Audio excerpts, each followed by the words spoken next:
नमस्कार। आपको हर पंचायत में जाते हम नजर आ रहे हैं, आपको दिखा रहे हैं कि किस तरीके से विकास हो रहे हैं पंचायत में। ये पंचायतों में जाना हम इसलिए अहम समझ रहे हैं, जरूरी समझ रहे हैं, क्योंकि 4.5 साल हो गए हैं कि अब विकास कैसा हुआ है। तो आइए आपको फिर लेकर के चल रहे हैं जिला पलवल के अंदर, लेकिन आज होडल विधानसभा से हटकर के प्रवेश कर रहे हैं हाथीन विधानसभा के अंदर। तो हाथीन विधानसभा से चलते हैं ग्राम पंचायत अंधोप में आ जाते हैं।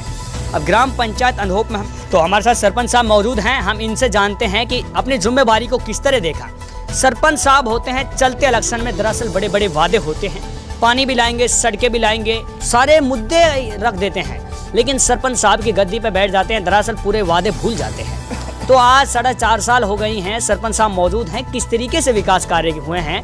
तो आप भी हमारे चैनल के माध्यम से आइए अंधोप गाँव और समझते हैं। बहुत बहुत स्वागत करते हैं जन जन की आवाज़ न्यूज़ चैनल पर। आपका शुभ नाम क्या है? श्री नरेश कुमार। नरेश जी कैसे हो आप? ठीक हो? हाँ जी बिल्कुल ठीक। अच्छा नरेश जी, आप एक सरपंच हैं, 4.5 साल आप सरपंच ही चला रहे हैं। किस तरीके से विकास कार्य हुआ, किस तरह देखते हो आप 4.5 साल के कार्यकाल? 4.5 साल में हमने करीबन 50 रास्ता इस गांव के अंदर बनवाए और हम एक बूस्टर भी बनवा रहे हैं, शमशानों को भी बनवा रहे हैं, हम छतरी भी एक पे और एक रूम बनवा रहे हैं। हमारे स्कूल में भी हम करीब 60 और 50 के बीच में टायर बिछवाने के अपना हमें उसमें हमने 250 और 300 ट्रॉली मिट्टी भी डलवा दी सबको। और हमने एक छोटे मोटे मिनी बूस्टर भी बनवाए हैं, साइड में कुर्सी भी लगवाई है, गेट भी लगवाए हैं, हमने सब काम किया, जिम भी लगवाए हैं गाँव के अंदर 5-6।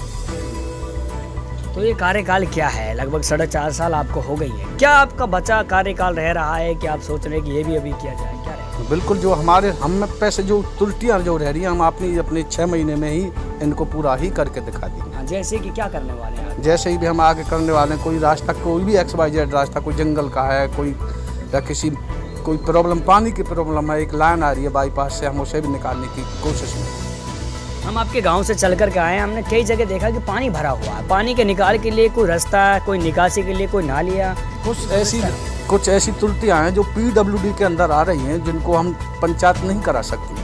वो PWD के अंडर रोड है, वही बनवाएगी, इसलिए वे पानी भरा हुआ है। अगर हम आपके जो पंचायत के अंदर गांव की बात करें तो क्या किस तरह व्यवस्था है? क्या नहीं, अपने गांव में कोई परेशानी ऐसी, कोई ऐसा रास्ता कोई ऐसा नहीं जिसमें कोई परेशानी रहती है। शमशान घाट क्या व्यवस्थाएं आपने की? आप 4.5 साल से सरपंच। हम अभी आपको हमने बताया कि शमशान का हमने टेंडर छोड़ रखा है, उसमें एक छतरी बनवा रहे हैं, एक रूम बनवा रहे हैं, एक पानी की हौदी बनवा रहे हैं, और हमने बिल्कुल सफाई वफाई करा के बिल्कुल ओके, आप देख सकते हो मौके पे दुरुस्त पड़ा है। अच्छा सरपंच साहब, एक सरकार ने, गवर्नमेंट ने एक योजना चलाई हुई है जिसका नाम कहते हैं कि मनरेगा। उस मनरेगा के तहत जो बेरोजगार युवा हैं, हमारे बुजुर्ग हैं, गरीब लोग हैं, जो उनको रोजगार मिल जाए। तो मनरेगा के तहत आपने कुछ विकास कार्य किए? अभी तक सर हम झूठ नहीं बोलते, हमने मनरेगा का कार्य शुरू क्यों नहीं किया, क्योंकि कुछ लोग करके राजी नहीं है, और भाई गवर्नमेंट का पैसा बिल्कुल वैसे दिया नहीं जा सकता, जब करेंगे नहीं तो दिया नहीं जा सकता। लगता है आपको जो 4.5 साल हुए हैं, मैंने ठीक तरीके से विकास कार्य किया है, इसी तरह करना चाहिए? बिल्कुल जी, हमने जो विकास कार्य 4.5 साल में किया, बिल्कुल अपनी सोच समझ से ओके किया है। अपने कार्यशैली को देखते हुए आने वाला जो समय चुनाव का होगा, क्या लगता है कि लोग दोबारा चुनेंगे आप? नहीं, हम दोबारा नहीं, हम 3 बार बनेंगे लगातार। अच्छा, हाँ जी, हमने कार्यशैली को दूध। अच्छा, तो आपके क्षेत्र के लोग ही नहीं, प्रदेश आपको देख रहा है सोशल मीडिया के माध्यम से, जिसको 36 बिरादरी कहते हैं, क्या मैसेज देना चाहोगे जाते जाते आप? कैसे?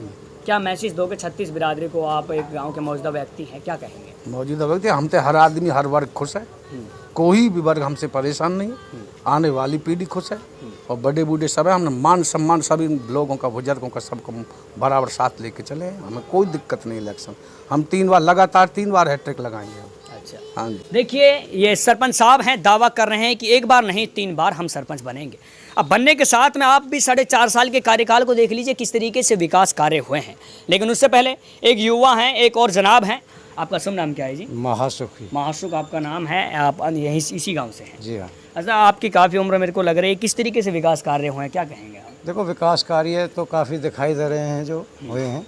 क्या दे रहा है? बाकी सबसे ज़्यादा विकास जो हुआ है वो आपसी जो समझौता है, किसी भी तरह का कोई लड़ाई झगड़ा नहीं हो, इस तरह के पूरे प्रयास करे गए हैं 4.5 साल के अंदर, और कोशिश करी गई है कि भाईचारे में कहीं भी कोई विघन नहीं हो। आपका शुभ नाम क्या है? सुरेश चंद। सुरेश जी कैसे हो आप? ठीक हो? बस ठीक है। अच्छा सुरेश जी, आप एक युवा हैं, कोई आपके लिए व्यवस्था सरपंच साहब ने की कि कोई वॉलीबॉल का मैदान हो, कोई स्टेडियम क्रिकेट का हो, कुछ आपने मांग की कोई सरपंच साहब? हाँ, सरपंच साहब ने जब शपथ ली थी शुरू में ही, जब सरपंच बने थे, तो उसके 2 महीने बाद ही सरपंच साहब ने समाधि मंदिर है गांव में, उसके पास में 2.5 एकड़ ज़मीन है, वो पूरी बच्चों के लिए खेलने के लिए उन्होंने छोड़ रखी है। उसमें वॉलीबॉल का मैदान भी है, क्रिकेट भी बच्चे खेलते हैं और अपना योगा वगैरह जो दौड़ वगैरह है वो सब कुछ उसमें करते हैं।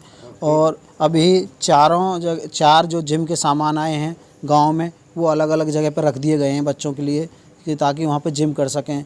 एक जो स्कूल की व्यवस्था है वो हमारे यहाँ थोड़ी कम थी, 8वीं का स्कूल था, पुराना था, तो सरपंच साहब से एक कमेटी बनाई गई थी गांव में, उसमें जीतन मास्टर जी थे, तो उन्होंने प्रस्ताव रखा सरपंच साहब के सामने कि हम इस स्कूल को अपग्रेड कराना चाहते हैं, इसमें आप क्या कर सकते हैं।